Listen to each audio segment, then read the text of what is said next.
sien, maar as die keer hier, sê ek het genoeg rotstekens, ek moet keer iemand wat langs my kan staan, sodat die Here ons almal kan help. Right? En maar is dit klaar? Mag die Here jou seën as die eerste diens. Kom ons vat net so. Come here, Matthew, come quick. Not high five, keep your hand there. Find someone that you can just stand like this with. And with your other hand too. With your other hand too. Sê vir iemand, ek het genoeg rugstekers.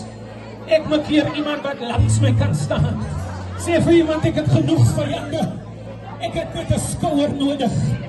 As dit nie vir Jesus se skouer was nie, dan was die kruis nie reg gedra nie. Ek sê vir iemand, as dit nie vir Jesus se skouer was nie, dan was die kruis nie reg gedra nie. Maar ek het 'n vriend nodig, ek het 'n broer nodig, ek het 'n suster nodig, ek het 'n mede-klasmaat nodig. Miskien kan ek nie lekker met die skoolwerk nie, maar ek het iemand nodig wat my kan help dra aan dit wat ek moet dra. Halleluja! Kom ons bid, Vader, in Jesus' naam.